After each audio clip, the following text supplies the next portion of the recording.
Well, basically, I like to put myself down as a healer, um, and although the healing side of my life is also connected to the psychic side, so we mustn't just run away with the thought that healing is purely on the physical; it's also on the mental, and this is where it works extremely well with business people who are in a stressful period or an anxiety period where they need help. And that's when the healing comes in and does a great job.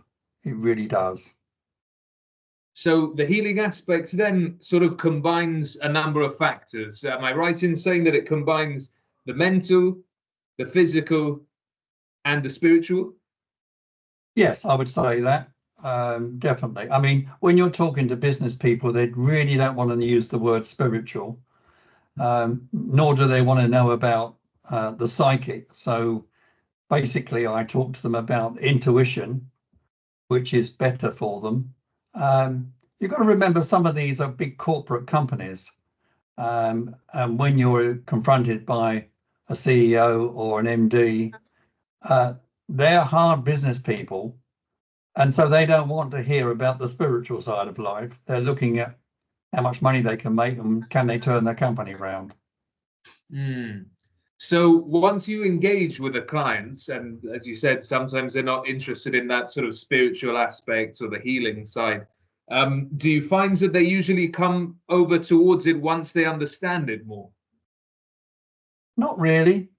They're really, I know it's a hard thing to say really, but they're only really interested in the results. Mm-hmm. They're interested in what they can get. Yes, there's always a few people that are spiritually minded. I wouldn't say there wasn't, but there is. But you are dealing with very difficult people, and normally when they come to see me, they've got problems with their businesses. So they're anxious about their business and they want somehow some guidance to take them through it. And you've got to remember that sometimes these high-flying directors and so on come to me confidentially away from the company because they don't want to tell their company that they're having help from me.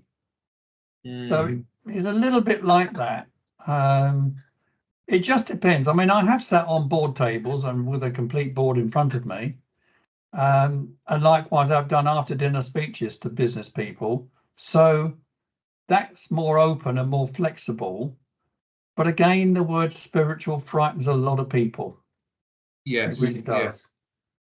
Yes. So in terms of what you're commonly asked, is there any common themes with people in the high levels of business that they come to you for? Is it stress management in particular? Is it work-life balance? Is it strategies on developing further? A lot of people come because they want to see the future of the business. And if they're going through a difficult time. Also, I'm very good and have been told that I'm very good, shall I say, that I can do character analysis. So when they've got certain people in the company or on the board, or they want to take people on, I can give them a character analysis, which works extremely well through the psychic side. That's very interesting. So what materials do you need to work with in terms of character analysis? Don't need anything. I don't even need that person anywhere near me. I mean, I did one a few years ago for a company in Australia, and I basically only had one of the directors in front of me, but I had no idea who this other person was, other than I was given a name, and then I could do a character analysis on them. Interesting. And it was correct, by the way. It was actually correct at the end of the day. I know it actually amazes me that I can do this, but it's very helpful for a company when they're finding that perhaps one of their branches or one of their countries isn't doing too well, that they can analyze this a little bit better. It gives them some sort of guidelines on where to go. And a sense of certainty during the decision-making process. Exactly that. Exactly that.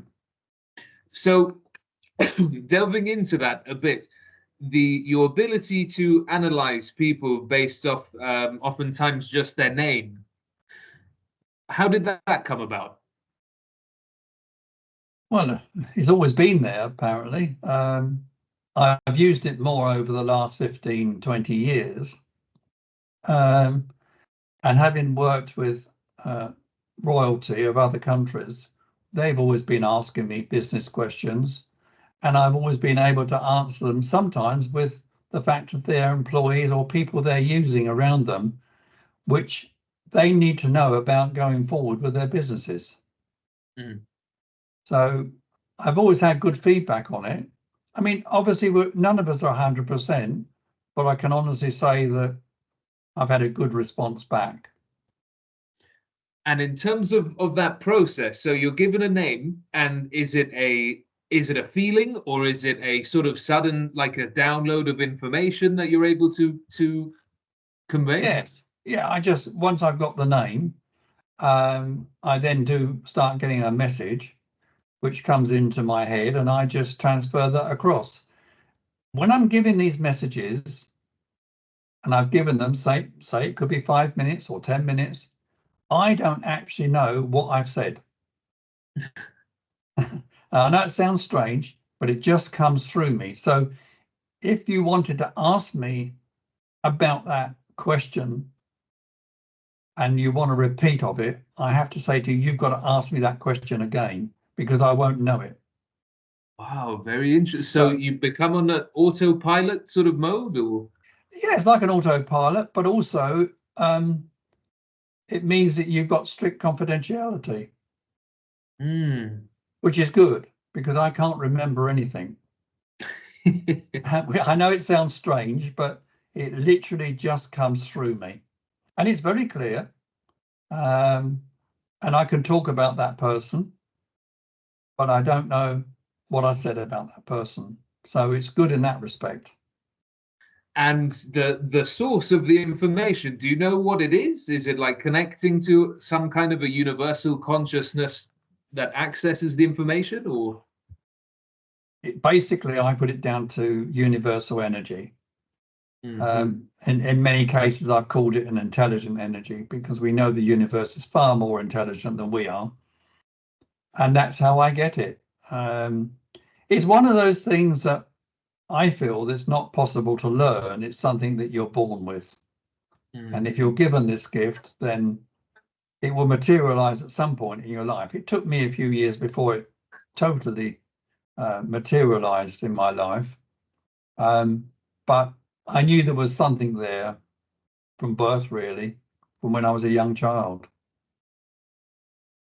And is it like a relationship with this universal information, or is it a very neutral sort of, okay, I want to know something and I have access? No. It's a mutual connection, which is always there for me. And you know, when you have this gift, wherever you go, there's always somebody saying, "Oh, can you tell me? Can I just ask this?" You're always on duty. I remember meeting a guy many years ago, and he maintained that he was a medium, and I'm not a medium. And I just said, "Oh, I could ask you a question." He said, "No, you can't. I'm off duty." And I thought, you cannot be off duty. When you have this gift, you're on duty all the time, because there's always people wanting to ask you a question. So you do get used to it. I'm not going to say I walk down the street and people come up to me in the street and ask me the question, but there's always people wanting to know something. Interesting. And could you give us an example of that process? So, or maybe a case study, if any of your clients have ever allowed you to sort of mention their case, or something where they've asked you a question and how your insight has helped them. Yeah, I mean, one of them is Prince Yannick Zelinsky. He had a palace in London, and I used to go and see him, but I also supported him through his business. And there's a video up on the website which you can look at, and you can see how he talks about it. And he does bring up the conversations that I've had with him, not all of them, of course, but he says that I am very good at character analysis.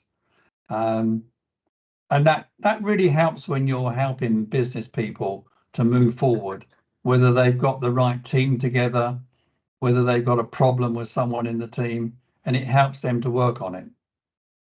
Right. So So it tends to revolve around sort of business issues and then the character analysis of potential problem areas.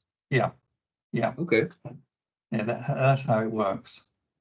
Okay. And now moving back into the sort of business world. So given the current global landscape, disruptive technologies, economic tension, what is the biggest challenge that you're seeing as of recent with leaders and decision makers?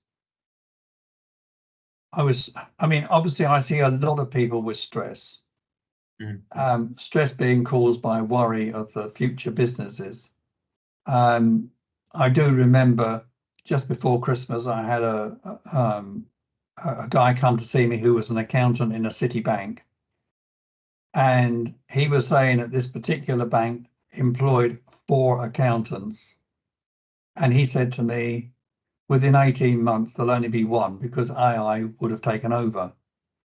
And I'm getting more questions now from people about AI. A lot of people are getting very worried about it. So it's causing a lot of anxiety. I wouldn't always say necessarily stress, but certainly anxiety of what the future is going to hold and where they're going to be in the company, if the company's going to be there. I mean, there are pluses to the AI, but there's also a lot of minuses. And this is where people are coming very worried about the future. So that's what I'm seeing people about the future. I mean, it's not just about their businesses. Obviously, it's a lot of people come to me with problems with their health and they're worried about the future of their health. So I'm there for both of them, really, whichever way around you look at it. So in terms of AI in particular, it creates a big uncertainty, as you've mentioned, and that's really well, terrifying for people who've gotten used to, the standard order of things. Yeah. And obviously their security and comfort revolves around their ability to maintain their income and their position. So what would be your advice to decision makers now with this changing world situation? Well, you find that when you talk to a lot of these people, they actually disregard or try to disregard AI and say, oh, it's not going to happen here. I think you've got to take it on board. You've got to understand it. You've got to learn a bit more about it. It's not going to go away. And basically be prepared to alter your company accordingly to accept it. And that's what people won't do. People will not. People do not want to take on board anything that isn't good. They only ever want to hear the good. The bad's going to come up, but if you organize yourself properly, take it on board and work with it, and that's the answer. It really is a big problem. I was awestruck when I left the appointment with Douglas that he knew me so well and gave me such beneficial guidance to help with my work. I know that I can go to Douglas with confidence and get the pain taken away. I looked up and the sky was bluer and the grass was greener. The individuals that saw Douglas have had significant improvements in health, morale, and that's affected the business no end. I think his healing is really fantastic.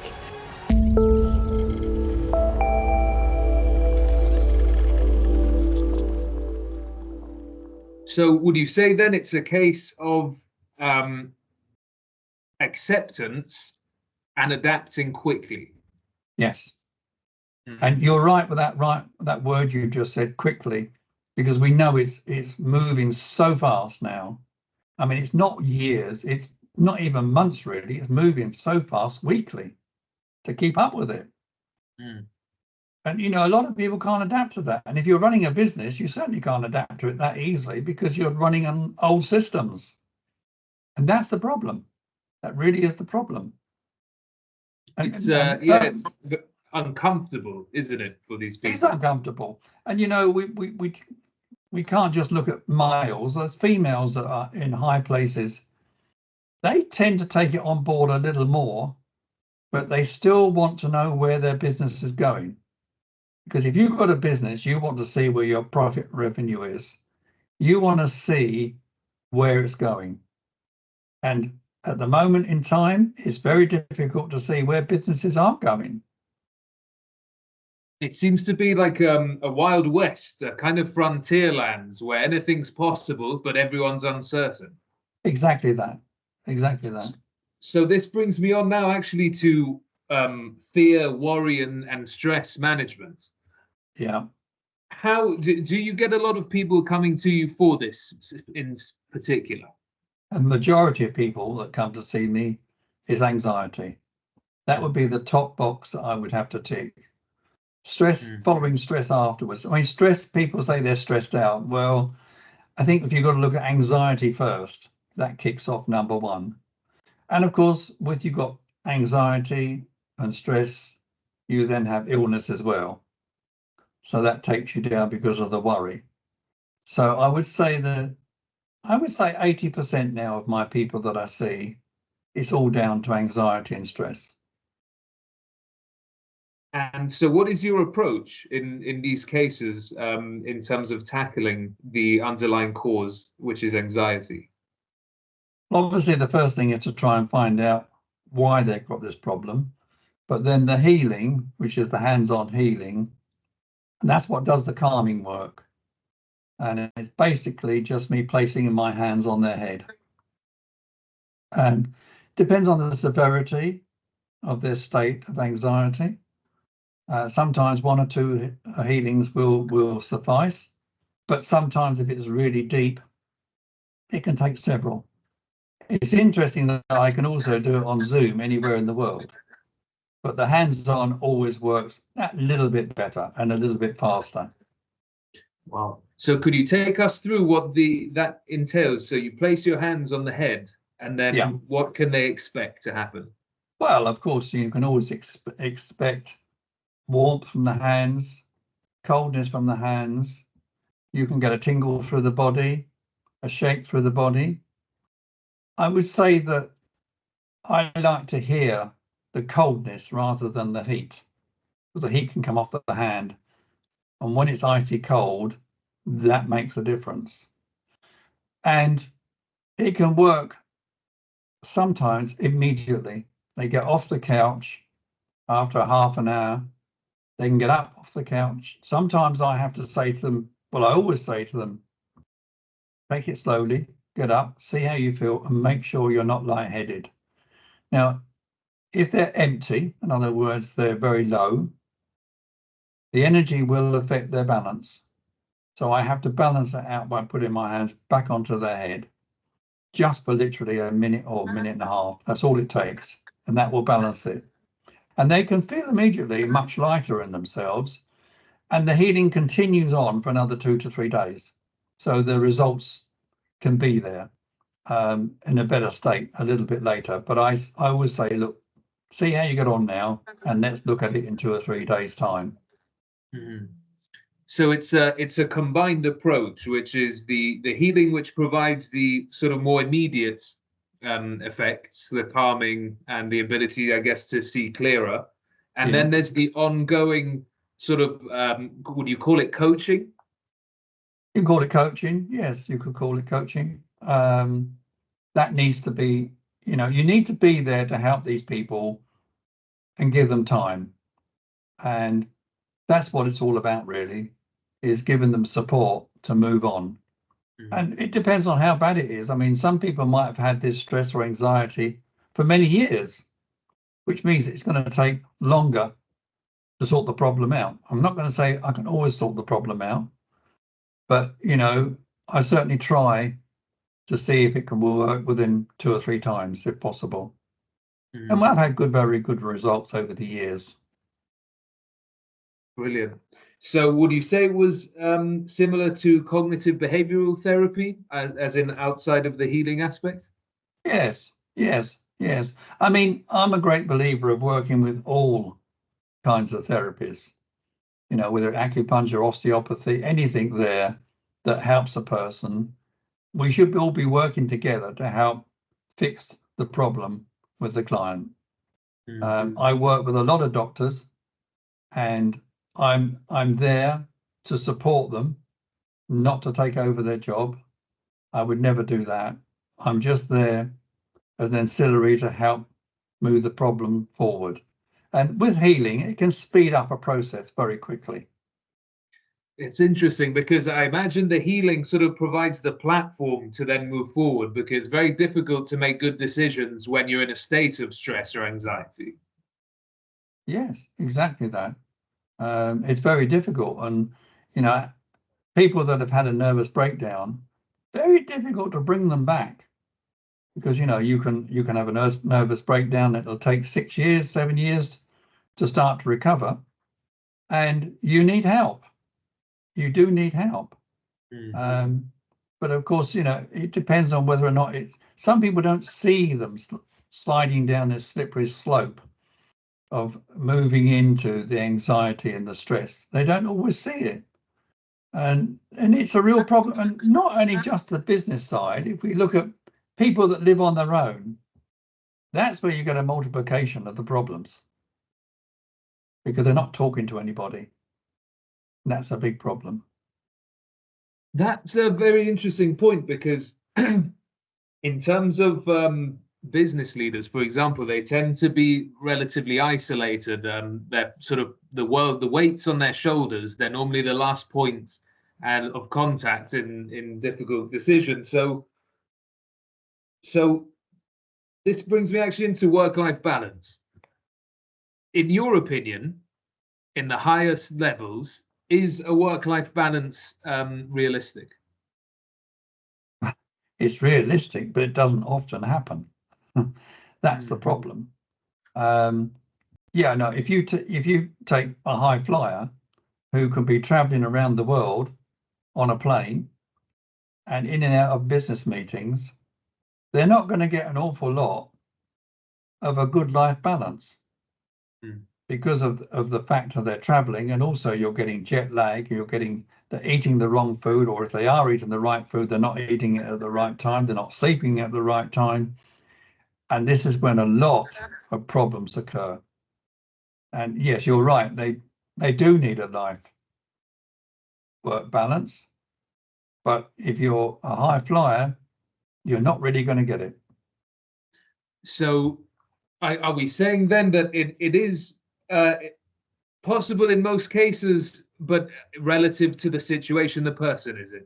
Exactly that. And I mean, I have business people that come and see me when they're in and out of the country, just to have a little top up to keep them going, because they need it. You know, they do need it. And that's where the healing comes into its own, where it supports those people. And into the next side, which is the family life. Obviously, it's very difficult, like you mentioned, when you're flying around and traveling all the time, to maintain family life. So what would your advice be to business people who'd like to enhance their family life, at least? You're asking a question which really isn't going to happen. Because when you're in business, you don't have that time, that free time, to be able to give away. Yeah, I mean, everybody tries to have a little bit of relaxation, but it doesn't often. If you're a high flyer, you're really up there. If you see some of these business people, they really don't have a lot of time. They'll grab a little bit of time in an evening, maybe when they go to a party or a meeting, and have drinks and snacks and things, but they're not working with the family because they're flying around. Yes, it would be good if everybody could have a balance with the family. It doesn't really happen very often. So we're looking at an element of sort of sacrifice in that sense. Yes, these people that are successful, they do sacrifice an awful lot. But, you know, it depends on what stage they're at in the business. If the business is growing, they don't have the time. Once they balance the business out, then obviously they can have a lot more time because they can delegate. But they've got to get to that point. So it seems then that delegation would be the sort of turning point, a very important piece of the puzzle to achieve the balance. Definitely. If you can delegate, and you know, a lot of people struggle with delegation. They can't delegate very easily. They like to make sure they're on top of everything. And this covers everything. When we look at business, there's all sorts of businesses. I mean, I know I met some very famous clothes designers, and they want their business to grow. They're probably in a high-flying position, a high-profile position, but they have to have the final answers. So they're always working. And so I know in any walk of life of business, a lot of people don't want to let go of those reins. They want to hold on to them. And that's where the stress and anxiety multiplies itself. Mm-hmm. So what would your advice be to someone who finds it difficult to let go of the control? Try and learn to delegate. Have a lot more trust in people. Make sure you employ the right people. You can't do it all. Eventually, you just put yourself into an early grave if you don't. And, I've just seen people stress out so much. And I try and say to them, look, just delegate a bit more, give a little bit away so you've got a little bit of time, and end up having 2 or 3 extra hours in a day if you can for yourself or your family. Brilliant. So final question then, if you could leave every listener with one principle for navigating uncertainty and pressure, what would it be? I would say first thing would be look after your health. Without your health, you've got nothing. When you've got bad health, you make a lot of mistakes. So look after your health, invest in your health. It doesn't all have to go into your business. You've got to invest in yourself to make sure that you yourself are healthy and get help when you need it.